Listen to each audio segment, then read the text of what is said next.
Buenos días, amada iglesia. Damos gracias al Señor por una mañana más, un domingo más en la que podemos reunirnos y alabar su nombre, glorificar su nombre, disfrutar la hermosa experiencia de la comunión. Siempre que voy viajando para llegar al lugar, me ilusiono con la llegada, el saludo, el encuentro de hermanos que quizás no nos vemos no hace mucho tiempo, pero qué hermoso es volver a verlos, abrazarlos, sentir el calor de la unidad cristiana. El propósito que Dios ha tenido es hacer un pueblo, levantar un pueblo que sea la esposa de su Hijo. Y lo hemos disfrutado esta mañana. Hemos disfrutado también de la alabanza. Y ahora vamos a ir a la palabra. A pesar de que estamos dolidos por tantos hermanos que están luchando con problemas de la enfermedad, que no han podido estar esta mañana. Pero oremos por ellos, que el Señor les fortalezca en este tiempo. Les invito, amados, vamos avanzando en el plan de estudio que habíamos propuesto en la iglesia y cruzamos de carta. Hemos terminado la primera carta de Pedro y nos toca ver la segunda carta de Pedro. Así que les invito a que vayan a la segunda carta del apóstol Pedro al capítulo 1. Bien. La primera carta de Pedro nos bendijo y nos llenó de fortaleza con 5 capítulos en los cuales el Señor deja en claro que Él es el soberano sobre nuestros tiempos de prueba y que Cristo es el ejemplo del sufrimiento fiel, que nosotros debemos aferrarnos a Jesús y atravesar las pruebas confiando de que estamos justamente en la gracia de Dios y que Él nos cuida. La segunda carta de Pedro es un tanto diferente. Si bien es el mismo autor y si bien es el mismo receptor, va dirigida hacia los mismos hermanos a la que fue dirigida la primera carta. Pedro en la segunda carta solo escribe 3 capítulos. Y evidentemente, por lo que la carta dice, también es una carta que apoya y fortalece a los que están en la persecución y en la prueba, pero abordando temas distintos. La carta de Pedro cuenta 3 capítulos, con 3 capítulos, en donde el primero de ellos resalta justamente la gloria de la salvación que Dios nos ha dado. No solamente resalta la gloria del Salvador, sino la gloriosa salvación en la que los creyentes estamos. El capítulo 2 es una advertencia frontal para que la iglesia se cuide de la falsa enseñanza de los falsos maestros que había en el primer siglo. Y el capítulo 3 es un llamado a retomar el gozo que provoca la esperanza de esperar el retorno del Señor. Entonces, la segunda carta de Pedro puede ser resumida estructuralmente de esta manera. Está dirigida a personas que están atravesando la prueba y la persecución, por lo cual están debilitados. Muchos quizás están en inclinación a abandonar la fe. A eso se le suma el golpe de las falsas enseñanzas y de maestros burlistas que lo que hacían era pregonar que no había que estar esperando al Señor, que el Señor retardaba su venida y que no fueran ingenuos, que las cosas permanecen como hasta el día de hoy desde el principio y que nada ha cambiado. Entonces los creyentes bajo prueba tenían el peso de la influencia destructiva, desanimante de los falsos maestros. Y la carta lo que hace es retornar a la iglesia a que se enfoque en el poder de Cristo que nos ha salvado y enfocar a la iglesia a que se goce en la salvación en la cual está. a pedirle a la iglesia que deje de escuchar el desánimo que se transmite por la boca de los que no tienen una fe verdadera y que se aferren a la salvación y esperen el retorno del Señor con gozo, dando gloria a Dios. Ese es el resumen de 2 Pedro. Pero vamos a ver en esta mañana un sermón que se titula La fe preciosa de los creyentes. Y sin duda, en el mismo sermón voy a volver a repasar conceptos introductorios de esta epístola. La fe preciosa de los creyentes. Acompáñeme, si es tan amable, en la lectura en 2 Pedro 1, 1 y 2. Dice así la palabra del Señor: Simón Pedro, siervo y apóstol de Jesucristo, a los que habéis alcanzado por la justicia de nuestro Dios y Salvador Jesucristo, una fe igualmente preciosa que la nuestra. Gracia y paz os sean multiplicadas en el conocimiento de Dios y de nuestro Señor Jesús. Vamos a ver en esta mañana solamente la salutación introductoria, la cual está llena de riqueza espiritual. El sermón va a contener 2 puntos que se extraen del mismo texto. El primer punto es el origen de la salvación. Y entienda ese texto, ese título con el texto 1. Simón Pedro, siervo y apóstol de Jesucristo, a los que habéis alcanzado por la justicia de nuestro Dios y Salvador Jesucristo, una fe igualmente preciosa que la nuestra. El segundo punto del sermón se titula La sustancia de la salvación. Y se extrae del versículo 2. Dice: gracia y paz os sean multiplicadas en el conocimiento de Dios y de nuestro Señor Jesús.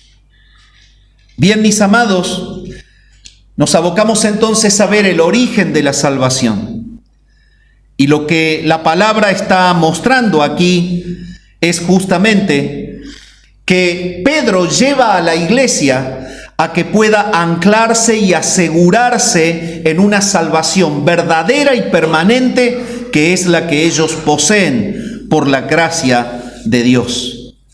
La misma fe salvadora que recibieron los apóstoles y primeramente los judíos es la misma fe salvadora que por gracia el Señor ha extendido al mundo gentil. Por lo tanto, los receptores de la epístola, que estaban compuestos por judíos y gentiles convertidos, todos ellos tenían que volver a afirmarse y a descansar en esa fe verdadera que habían recibido por gracia. Y Pedro lo que está haciendo justamente es decirles que la fe de ellos es exactamente igual que la fe que él ha recibido y es exactamente igual a la fe de los primeros creyentes judíos que confiaron en Jesucristo. Y esto tiene toda una connotación, porque hablar de esa fe es hablar de todo un propósito divino con esa fe. Ellos están dentro de un plan de redención. Entonces, de esta manera Pedro procura que los hermanos vuelvan a experimentar el gozo que provoca la certeza de la redención. El gran teólogo reformado John Murray escribió en relación a esto lo siguiente: el significado profundo de la expiación. Y él escribía: el Padre no escatimó a su propio Hijo, no perdonó nada que exigieran los dictados de la rectitud constante. Y es el trasfondo del consentimiento de su Hijo lo que oímos cuando Él declara, pero no se haga mi voluntad, sino la tuya. Lucas 22:42. ¿Por qué? Fue para que el amor eterno e invencible pudiera hallar la plena comprensión de su deseo y propósito en la redención por medio del precio y del poder. El espíritu del Calvario es el amor eterno y la base de la justicia eterna. Es el mismo amor manifestado en el misterio de la agonía en Getsemaní. Y el árbol maldito del Calvario, escribe él, que envuelven seguridad eterna alrededor del pueblo de Dios.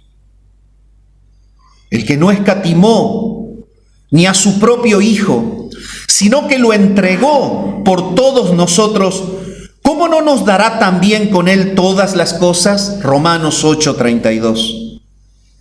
¿Quién nos separará del amor de Cristo?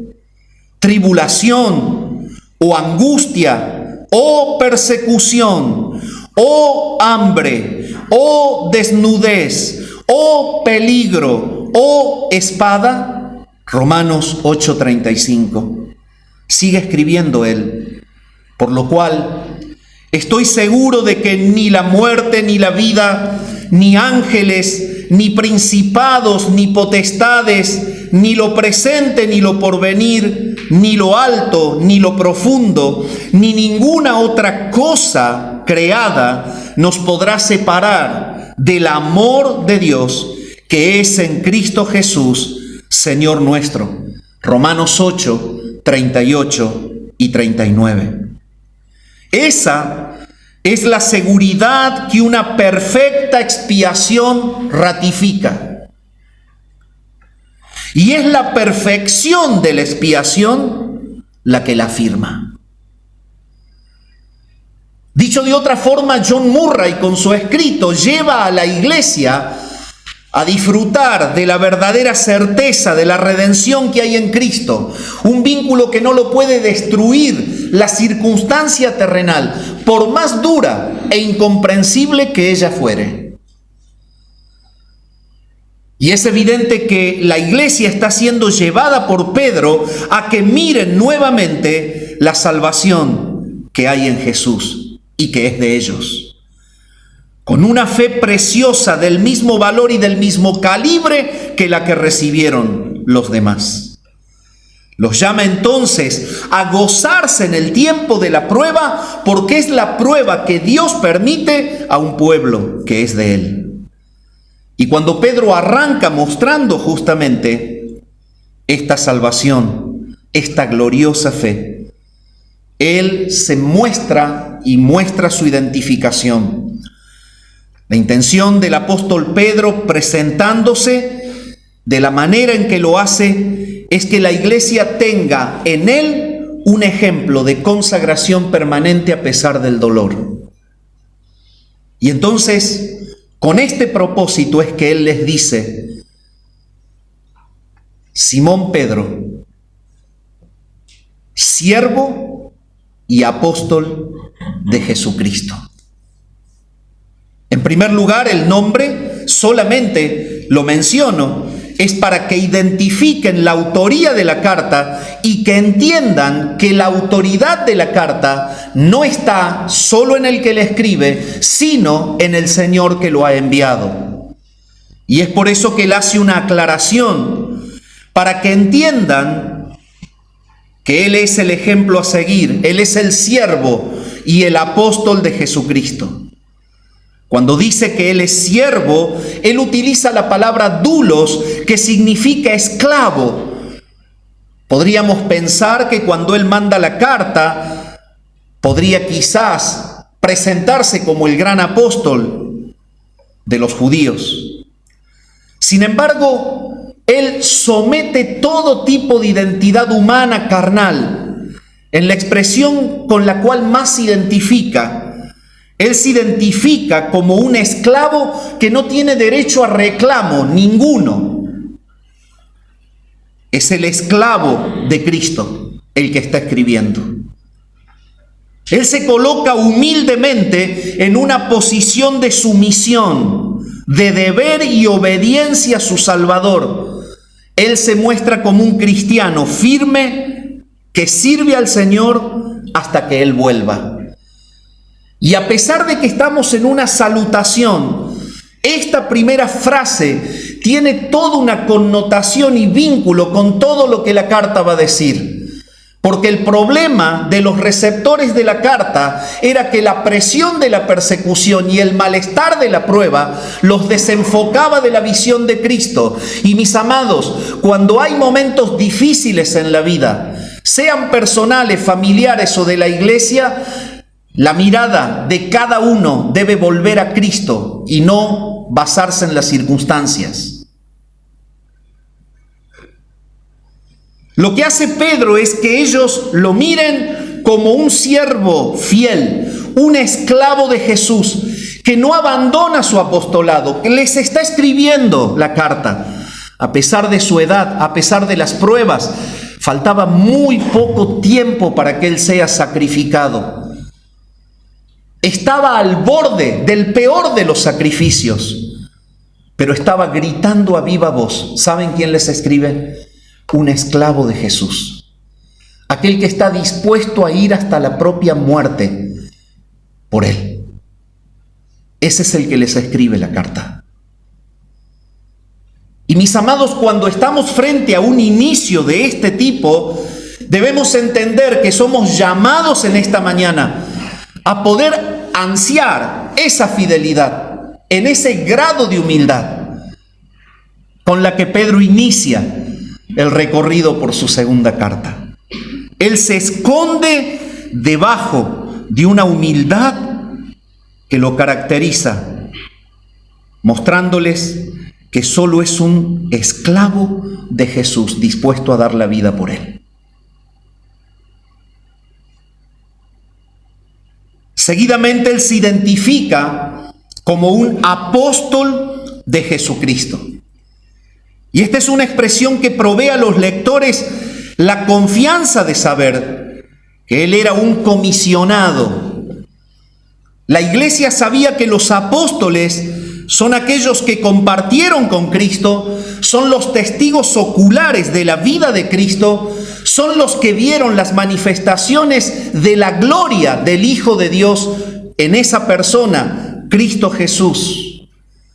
Son los que fueron testigos de su resurrección. Por lo tanto, Pedro tranquiliza a la iglesia y pone en la identidad su apego a Cristo, su rendición a Cristo, y les dice: yo soy el que vi al Cristo que los ha salvado. Estuve con ellos, estuve con Él. Esta expresión le provee a los lectores la confianza de saber que Él era un enviado por el mismo Cristo, como un testigo ocular de su glorioso poder y de su resurrección. Entonces, de esa manera, la iglesia entiende que el mensaje que viene en toda la carta está respaldada por la autoridad del autor de la salvación de ellos. Es el mismo Salvador quien le envía a Pedro a escribirles. Simón Pedro, siervo y apóstol de Jesucristo. Tener esta carta en nuestras manos nos debe llevar al mismo gozo de saber que estamos en la fe de un Señor del cual Pedro fue testigo de la gloria de su persona. Él fue uno de los que estuvo en el momento de la transfiguración. Él fue uno de los que vio a Cristo en las manifestaciones gloriosas que lo identificaron como el originador del reino y como el Hijo de Dios. De la misma manera lo escribe Juan cuando dice: vimos su gloria, gloria como del unigénito del Padre, lleno de gracia y de verdad. ¿Qué es lo que está haciendo Pedro? A la gente golpeada por la prueba, hastiada por el padecimiento, cansada por el sufrimiento, a quizás muchos de los nuevos que no lo habían visto al Señor en todo su trayecto terrenal. los lleva a decir: yo estuve con Él, yo he visto su gloria. El Señor que los ha salvado es glorioso. Gócense en Él. Aférrense a Él. De esta manera el Señor nos lleva hoy a que analicemos nuestra vida y si nuestro corazón, por X motivos que pueden ser justificables, está atravesando un tiempo de desgano, de desánimo, con el deseo de quizás querer claudicar. La misma carta nos lleva de la mano a que abracemos al Salvador, a que le miremos a Él, a que podamos gozarnos en la gloriosa fe que nos ha sido entregada, porque ni siquiera es nuestra y lo vamos a estudiar. A que entendamos que nuestra fe nos conecta con la esperanza de la vida eterna y que aún el retorno de Cristo no se ha hecho efectivo, pero que resta un camino por andar, que tiene que ser un camino como el de Pedro, el camino de un siervo, de un esclavo, revestido de humildad, que obedece hasta el final.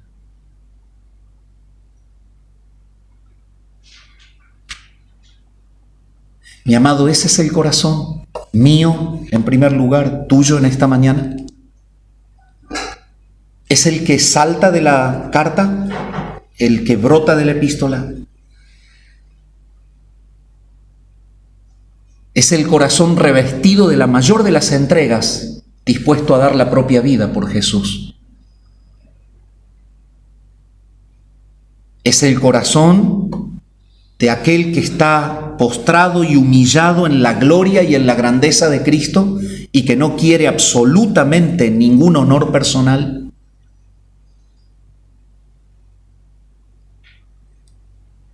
Ese es el corazón de un siervo.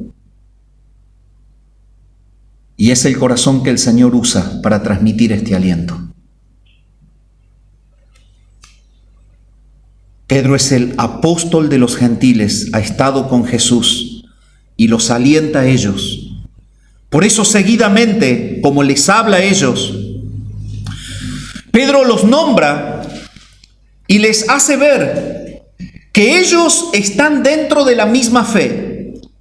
Esto quiere decir que tienen el mismo vínculo con ese glorioso Salvador que el vínculo que tiene Él, a pesar de que no son apóstoles, pero están dentro de la gracia y están dentro de la familia de Dios. Por eso es que Él se iguala con una expresión que los tranquiliza. Es como el abrazo de Pedro a los creyentes desvalidos. Y es el abrazo que el Señor nos da si hay decaimiento en esta mañana. Porque Él tiernamente, con ese corazón de siervo y ya como un anciano, avanzado en la causa y sumamente golpeado por la obra y su servicio, al borde de ser crucificado cabeza abajo, Él dice: yo les escribo a los que han alcanzado, están conmigo, son del mismo pueblo, están bajo el mismo Dios, tienen al mismo Cristo, son templo del mismo Espíritu, a los que habéis alcanzado. Y estos eran los mismos cristianos expatriados. Eran todos los expatriados en la dispersión en toda la región del Asia Menor, lo que hoy es la moderna Turquía. Y lo maravilloso es que Pedro los anima diciéndoles que la misma operación divina que había ocurrido en él para que pudiera recibir la fe salvadora es la misma operación divina que ha ocurrido en ellos, a los que habéis alcanzado. Y por eso les fue posible, porque Dios obró en ellos de la misma manera en la que obró en Pedro. Les fue posible alcanzar, y ahí les dice, una fe igualmente preciosa que la nuestra.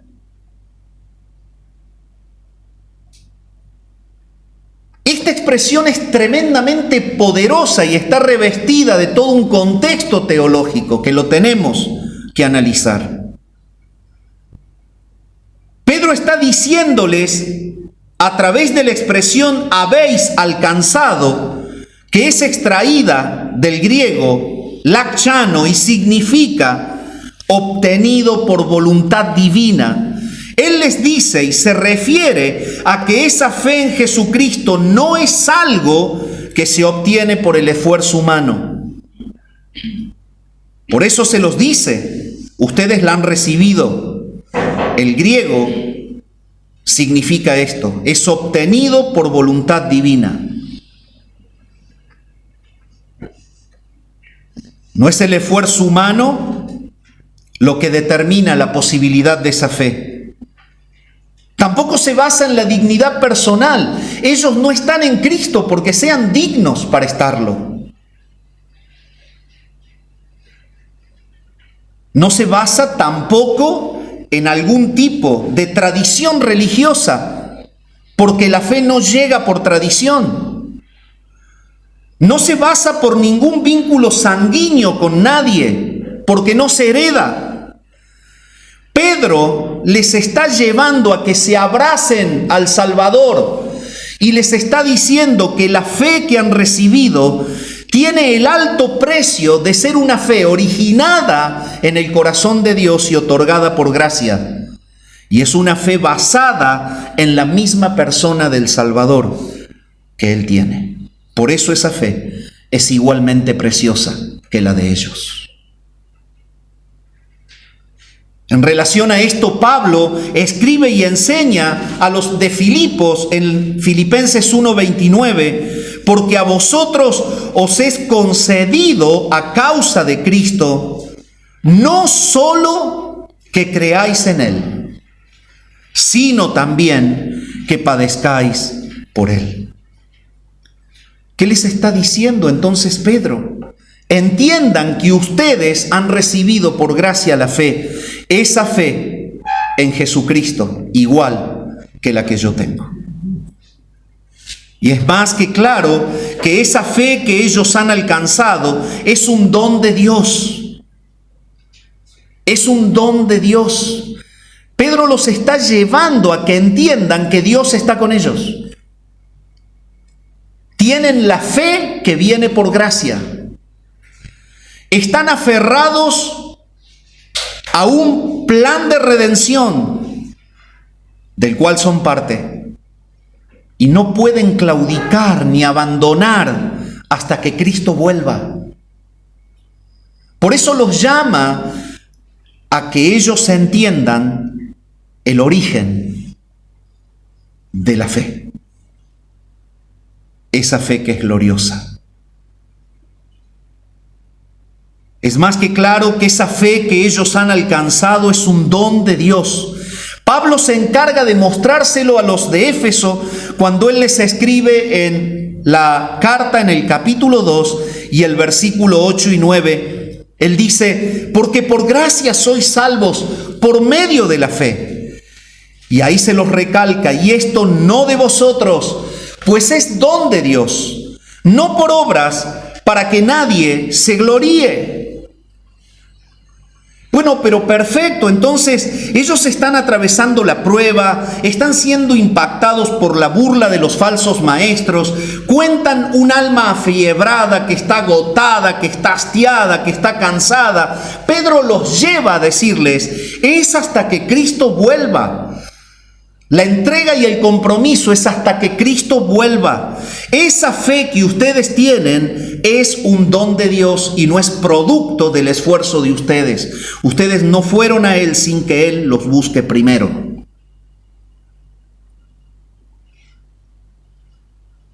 Pedro les está diciendo, aférrense a Él.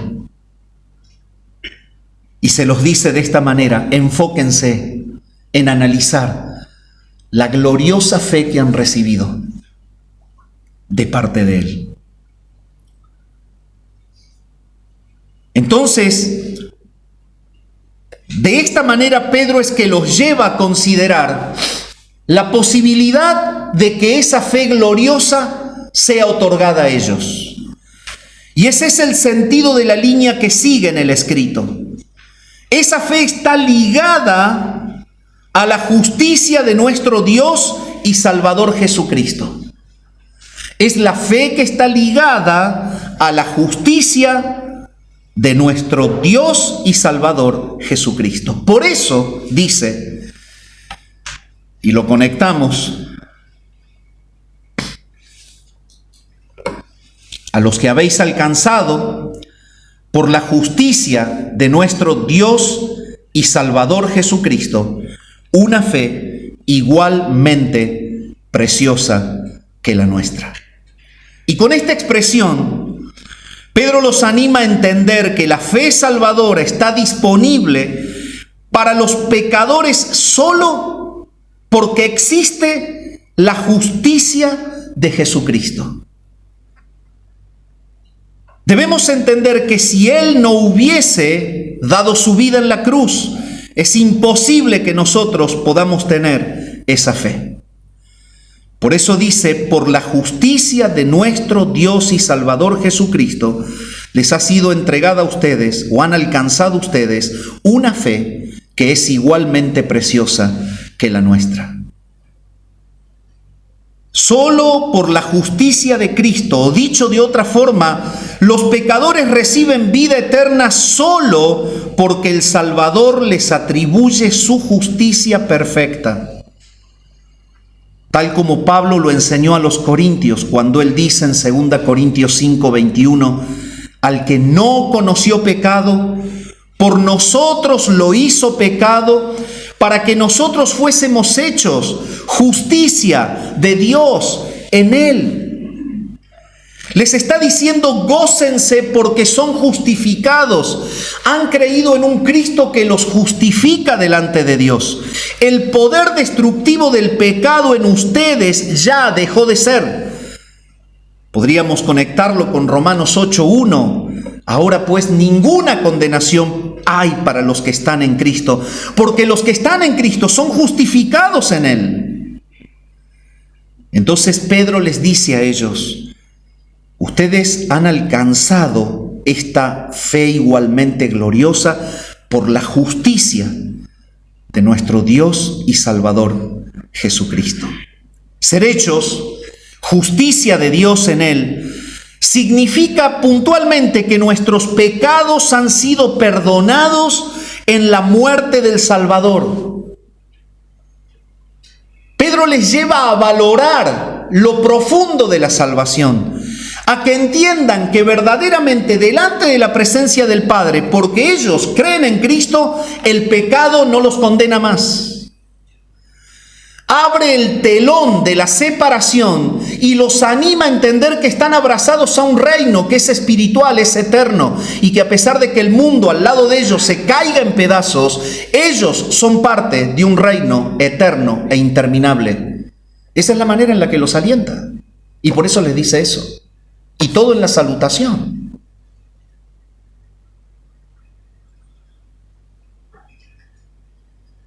Hemos sido hechos aceptables delante del Padre justo por la obra de Jesús.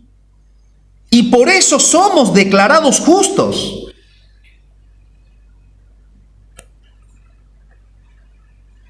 Y vayan vinculando ustedes por qué Pedro se presenta como el doulos, el esclavo. Es el esclavo de ese Jesús, del que ha hecho posible por su justicia que él pueda creer en él. No, hermano, pero la verdad que a mí me encanta mantenerme enfocado en lo que me pone triste. La verdad yo no quiero salir de la tristeza. Bueno, eso es una cuestión de decisión personal. Pero el Señor te está diciendo, hay un motivo de gozo. Se te ha confiado por gracia una fe que no nació en ti. Pero que te hace parte de una justicia perfecta que te conecta con una eternidad de gloria. Si esto no puede contra la angustia, la tristeza y la dejadez, nada puede contra eso. Pedro les da el verdadero remedio de la enfermedad. Gócense en la salvación gloriosa, en la fe preciosa que les ha sido entregada. Cuando Pablo habla de los alcances de la justificación, él les dice a los romanos en el capítulo 4, desde el versículo 4 al 8, pero al que obra no se le cuenta el salario como gracia, sino como deuda. Mas al que no obra, sino cree en aquel que justifica al impío, su fe le es contada por justicia. Tuvo que haber una justicia conseguida por el Padre en la obra redentora de Cristo en la cruz, en donde fueron juzgados todos y cada uno de los pecados que nos separaba, que nos mantenía en enemistad con Dios. Todo esto fue hecho a un lado en la enorme obra de la cruz. Pablo les escribe a los romanos: mas al que no obra, sino cree en aquel que justifica al impío, su fe le es contada por justicia. Como también David habla de la bienaventuranza del hombre a quien Dios atribuye justicia sin obras, diciendo: bienaventurados aquellos cuyas iniquidades son perdonadas y cuyos pecados son cubiertos. Bienaventurado el varón a quien el Señor no inculpa de pecado. No llegar a valorar la profundidad de esta verdad es verdaderamente no querer gozarse.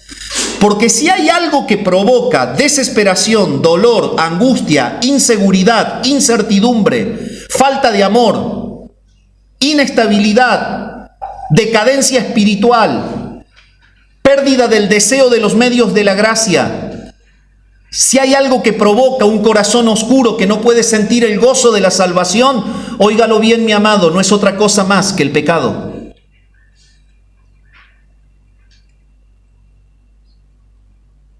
Ese es el flagelo. Pedro los lleva a decir: observen, son justificados en la obra de Cristo en la cruz. Y no hay nada que se interponga en la relación entre Dios y ustedes por la fe en Jesús. Gócense y sean siervos humildes como yo lo soy, sin abandonar hasta que Cristo vuelva. Eso es lo que dice la salutación.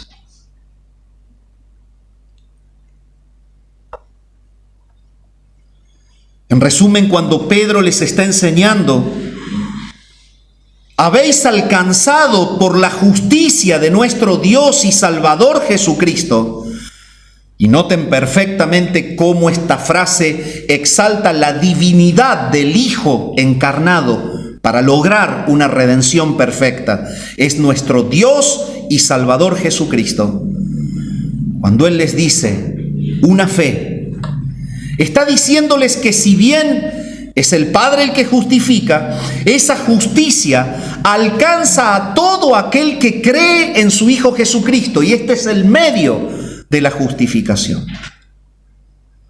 Y es a esto a lo que se refiere Pablo cuando le escribe a los Gálatas en el capítulo 3 y el versículo 8 al 11: y ciertamente aún estimo todas las cosas como pérdida por la excelencia del conocimiento de Cristo Jesús, mi Señor.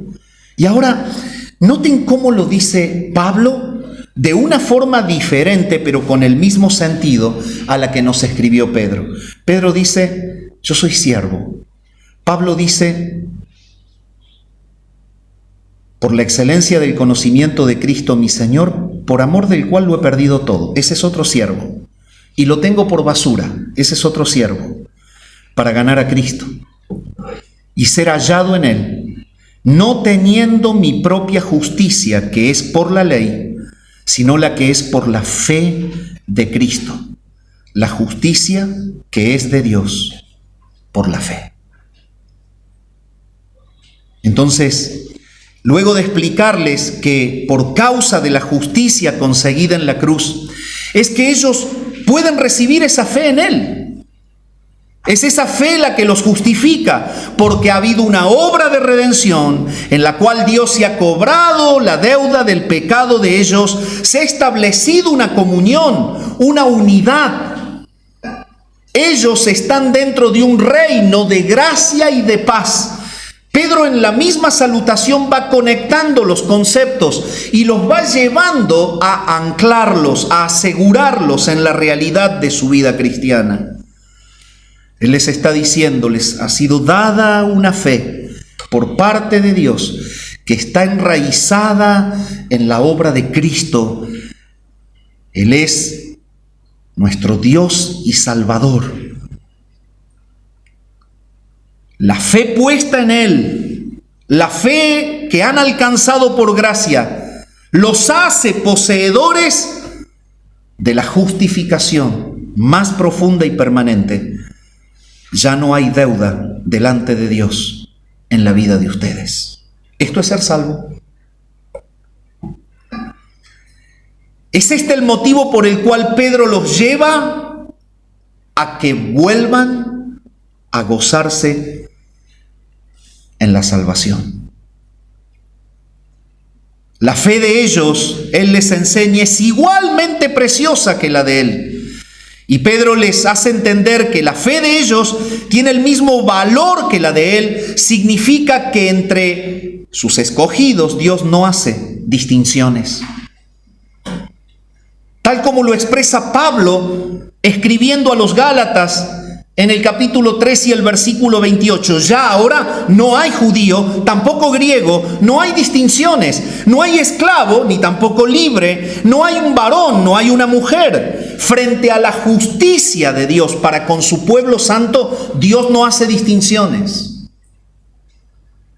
El llamado es a todos ellos los que recibían la carta, a que dejen de mirar la problemática y a que dejen de estar basados en el hastío de su corazón, a que levanten la mirada hacia Cristo y vuelvan a abrazar con esperanza su retorno y vuelvan a gozar y disfrutar de que hay comunión con Dios porque el pecado de ellos ha sido perdonado. Hay amistad con Dios para el que es justificado. Y verdaderamente cuando el creyente experimenta el gozo de la amistad con Dios, ese creyente es feliz. Porque es el propósito. El creyente que dejó de mirar la grandeza de la salvación y dejó de gozarse en que Dios es su amigo, es una persona que perdió el gozo.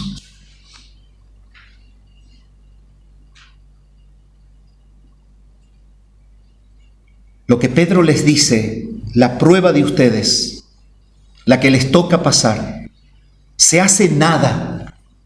Es como que no tiene kilos sobre tu espalda. Cuando tu soporte es el gozo de la salvación.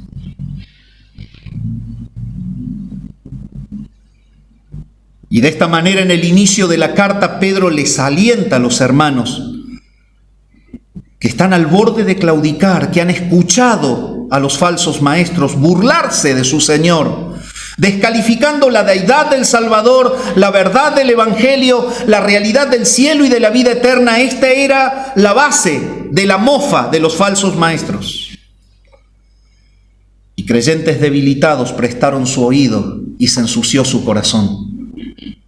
Y por esa causa perdieron el gozo que los llevaba a querer claudicar y a dejar de esperar al Señor. Por eso hay un capítulo 3 que vuelve a llevarlos a la esperanza. El Señor viene a pesar de que no llegó todavía.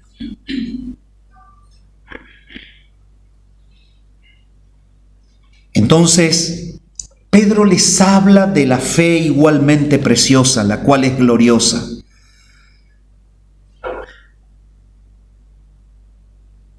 Y les lleva a confiar en ese gran Salvador que está con ellos hoy.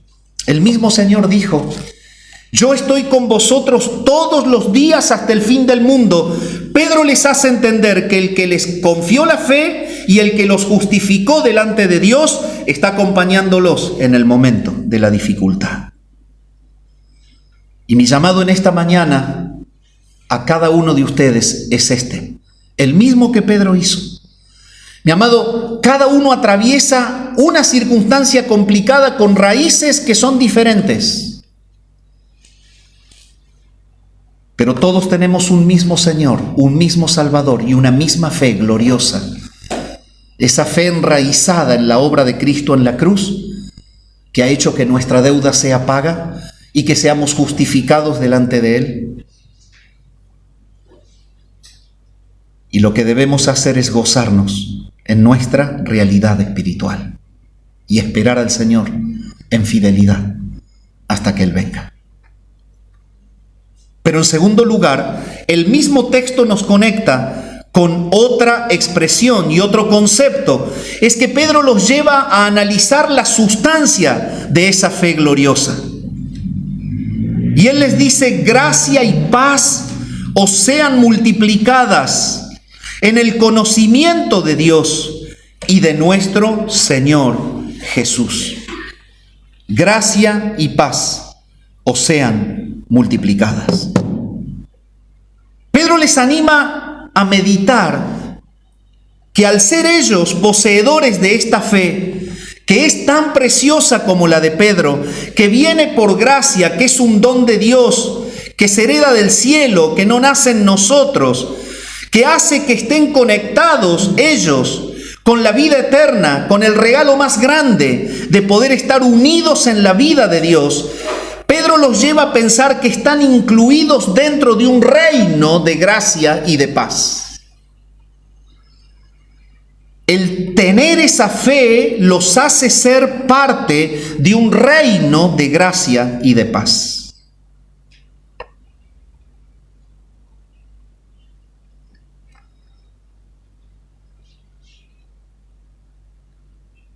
Este reino de gracia y de paz está presente en todas las escrituras apostólicas.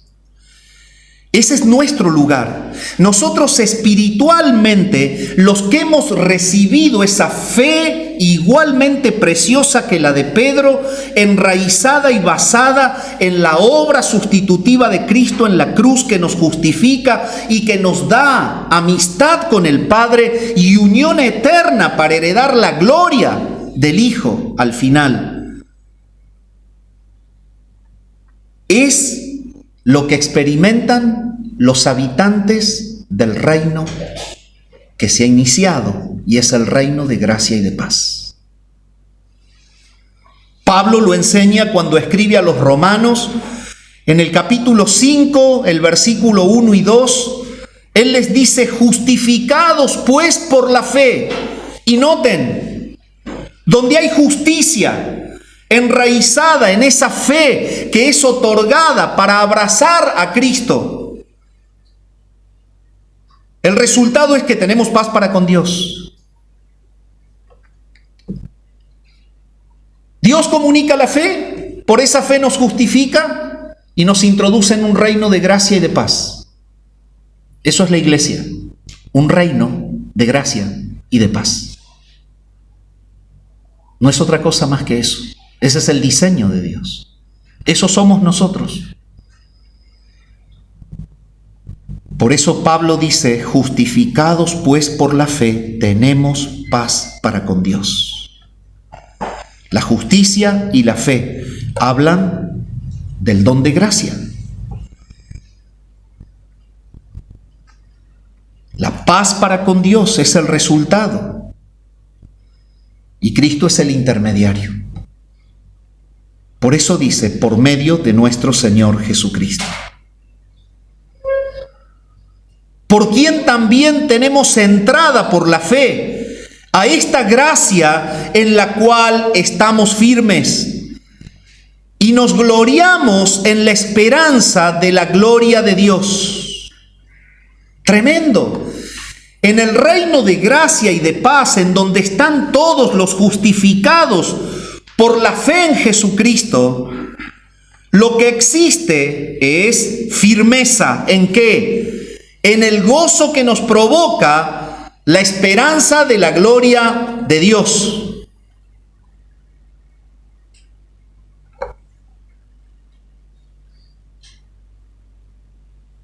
Es por eso que Pablo, cuando escribe a los Corintios, él les da el secreto de cómo puede soportar ser un siervo de Cristo como lo era Pedro, y que sin tener nada, él sienta el gozo de poseerlo todo.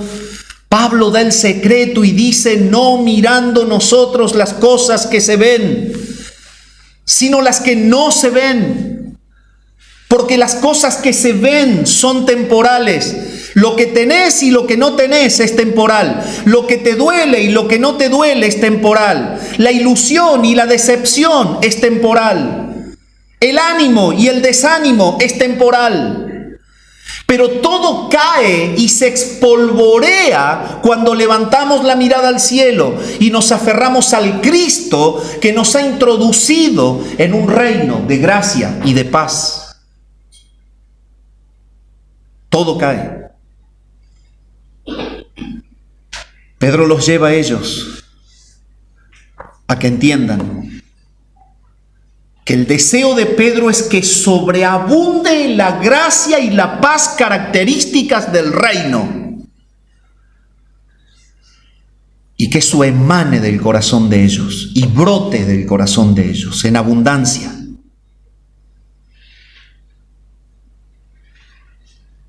Pedro desea que esta sustancia de la salvación sobreabunde. Por eso dice: os sean multiplicadas la gracia y la paz. Por un lado, la gracia es el favor inmerecido que ellos han recibido como Pedro lo recibió, a través del cual los pecados han sido perdonados en la muerte del sustituto en la cruz. Y la paz es el resultado propio que se desprende de esta verdad, porque Dios ha dejado de mirar a su pueblo santo como un deudor. Ahora, a través de Cristo, Él nos observa como hermanos de su Hijo y herederos de su misma gloria. ¿Esto no te da gozo? Sí, pero mira, ¿esto no te da gozo? La manera de superar el decaimiento en los perseguidos no fue para Pedro decirles: uy, sí, la verdad. No, mirá lo que tenés, anclate en el reino de la gracia y de la paz en donde estás. Considerá la naturaleza gloriosa de la fe que te fue otorgada por gracia y disfruta tu comunión con Dios, siéndole fiel y esperando a Cristo hasta que Él venga.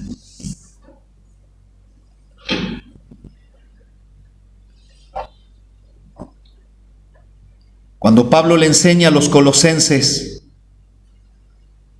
en el capítulo 1 y el versículo 20 dice: y por medio de él reconciliar consigo todas las cosas, así las que están en la tierra como las que están en los cielos. Y ahí está la institución del reino de gracia y de paz, haciendo la paz mediante la sangre de su cruz. Si tú quieres preguntarte cuál es la naturaleza del reino donde está la iglesia, es un reino de gracia. Es un reino de gracia. ¿Sabe? El primero que no se lo merece soy yo.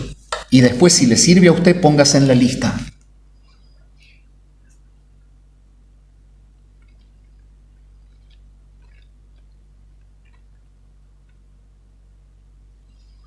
Es un reino de gracia.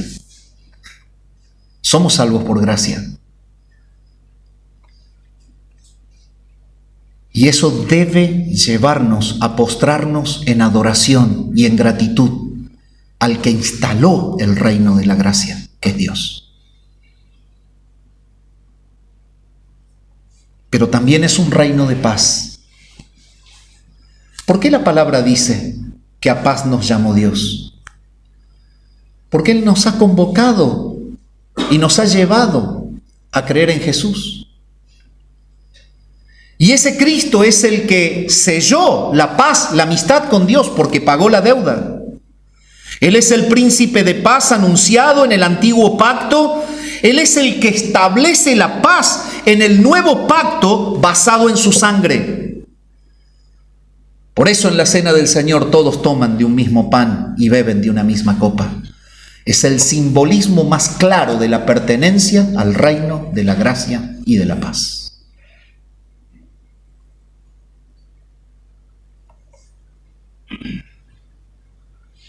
¿Y saben lo que hace Pedro en la salutación? Gracia y paz se multipliquen en ustedes. Que abunden en ustedes la gracia y la paz. Que estén empapados de la verdad de que son salvos por gracia y que disfruten entre ustedes la verdadera paz. Solo la paz que el Señor da. La sobreabundancia de gracia y paz en su pueblo, Pedro enseña que es consecuencia directa de algo. Esa gracia y esa paz, que son características del reino, se multiplican en el corazón de los creyentes y en la vida de la iglesia cuando pasa algo. Pedro lo liga a la profundización del conocimiento de Dios y de nuestro Señor Jesús.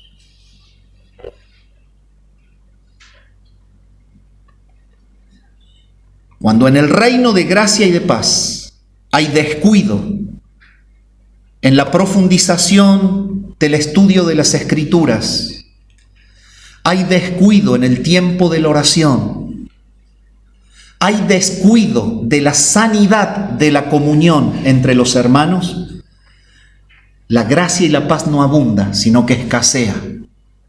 El desánimo abunda, la tristeza y el contagio del mal sentimiento.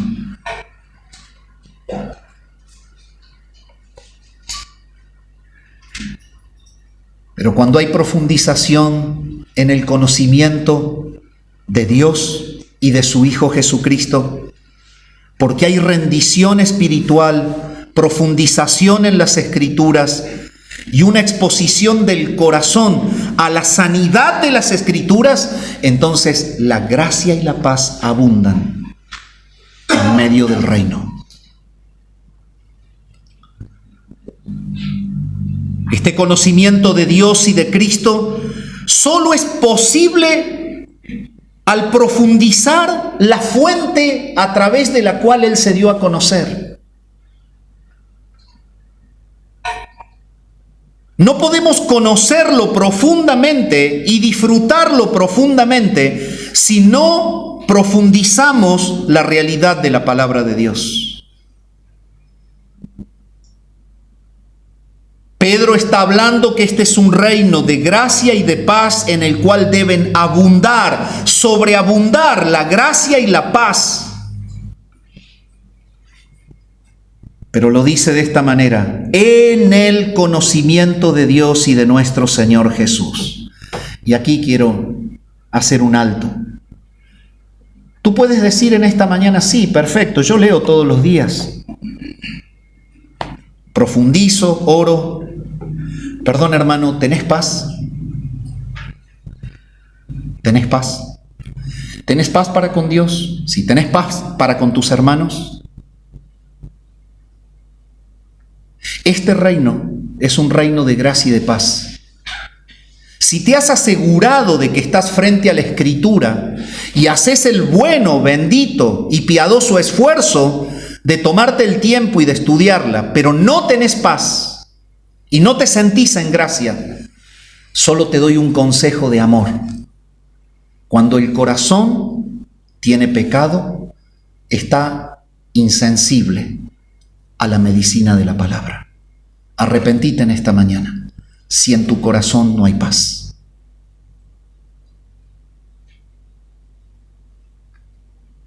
Lo único que puede quitar la paz es la presencia del pecado. Así lo diseñó Dios. Cada uno de nosotros sabe cuál es y dónde está. Y créame que no lo digo más que por mí, y lo comparto porque debo predicar como pastor a ustedes, con el que lo quiera tomar. Cuando en mi vida no hay paz es porque hay pecado. Y te comparto esta enseñanza que el Señor me ha dado durante toda la vida. Te lo comparto, quizás te sirva. Si no hay paz, hay pecado. Porque donde hay pecado, Cristo no está siendo formado, hay una disciplina, hay angustia, hay malestar, hay inseguridad. Eso es disciplina de Dios. Pero cuando cada uno está frente al Señor, cada uno, sin mirar para nada al otro, porque en eso el humano es un artesano. El humano es un artista en calcar el pecado del otro y es un ciego en mirar el suyo propio. Pero cuando cada uno deja de ser ese artista al mundo exterior para ser un humilde siervo como Pedro y se mira por dentro, entonces se encuentra qué es lo que está estorbando que quite su paz. ¿Qué es la paz del reino?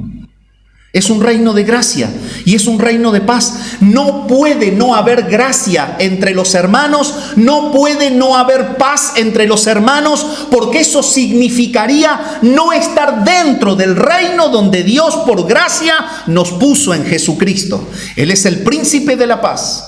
Él ha muerto por los que pueden tener paz y deben tener paz, y Él es el que puede dar abundancia de gracia y paz en los que están dentro del reino.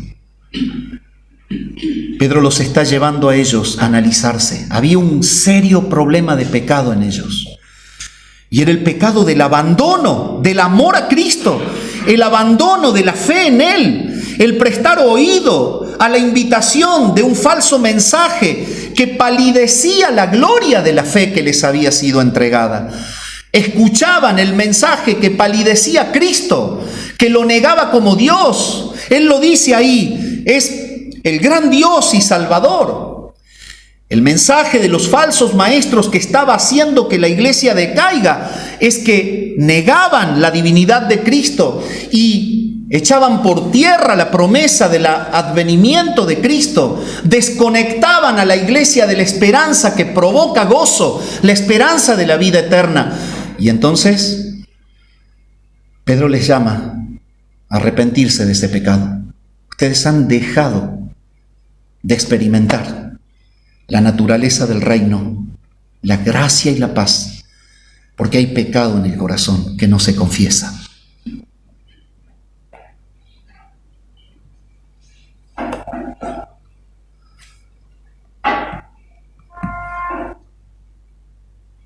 Cuando Pablo escribe a los Filipenses en el capítulo 3 y el versículo 10 dice: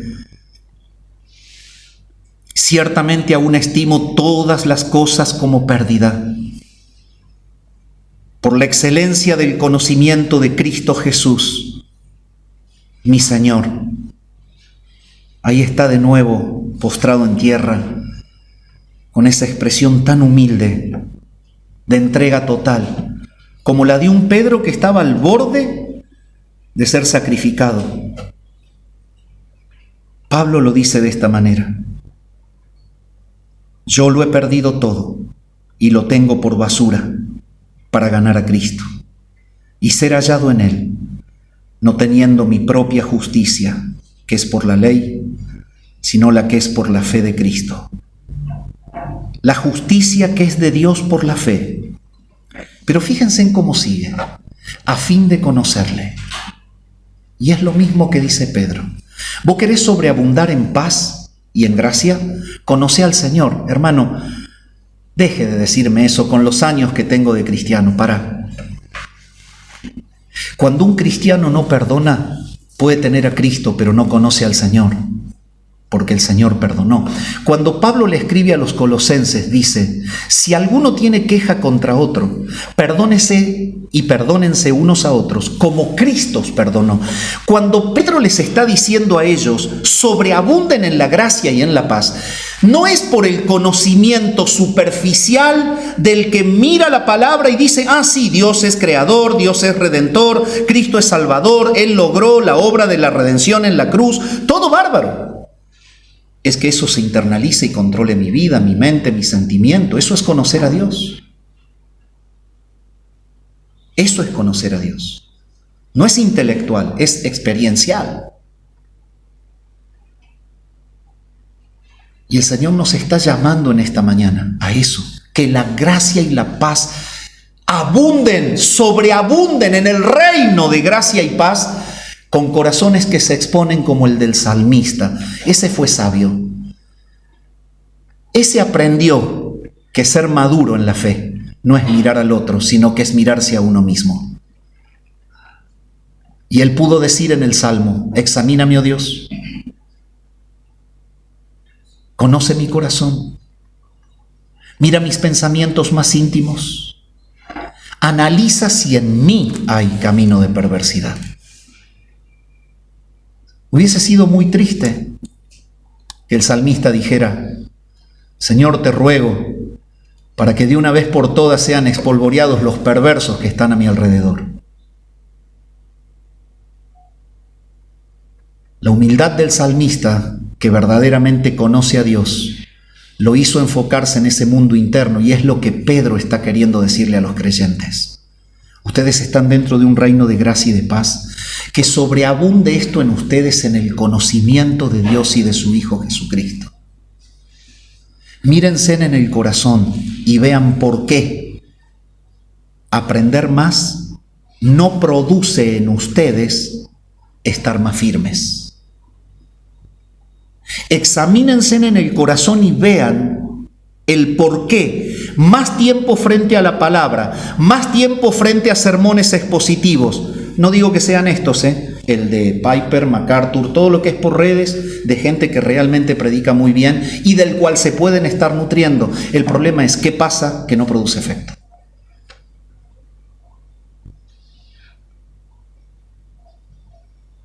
Profundizar, investigar, seguir en las redes, escuchar, sin efectos, es una alarma.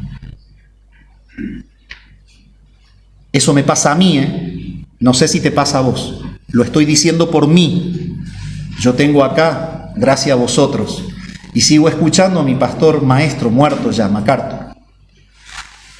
El punto es que debo entender si todo lo que yo escucho realmente hace efecto en mí. También estudiando la palabra, ¿hace efecto en mí? Un buen efecto es que el carácter de Cristo esté evidente en tu vida. El Cristo que fue misericordioso, el Cristo que fue fiel, el Cristo que fue perdonador, el Cristo que fue amante hasta el final.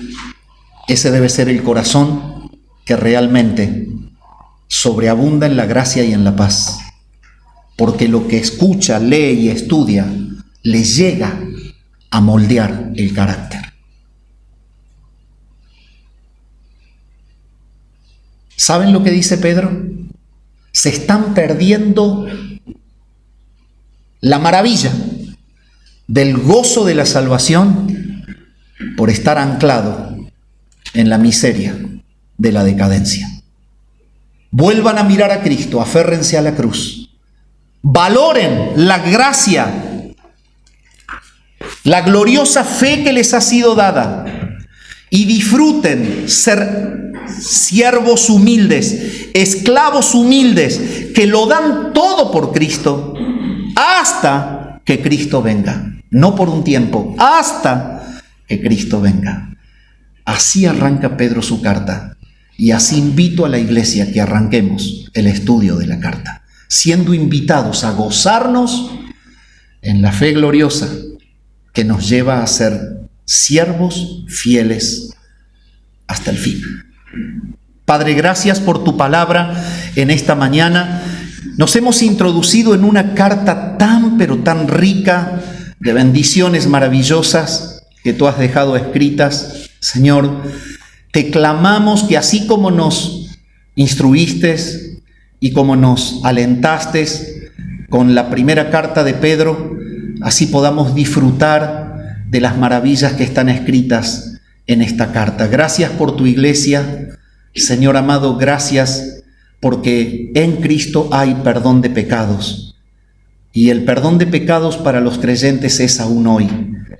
Señor, te clamo que tú en tu gracia me ayudes personalmente a mirar mi corazón, observar la presencia del pecado y que por el poder del Espíritu Santo me ayudes al quebrantamiento para llevar una vida de confesión diaria y plena. Señor, yo te clamo porque sé que es el camino bíblico para que abunde la gracia y la paz en medio de tu pueblo. Te clamo que de la misma manera, por el poder de tu Espíritu, pueda pasar en cada uno de mis hermanos, que haya un autoexamen interno y un quebrantamiento delante de Dios para la gloria de tu nombre. Oramos al Padre en el nombre de Jesús. Amén.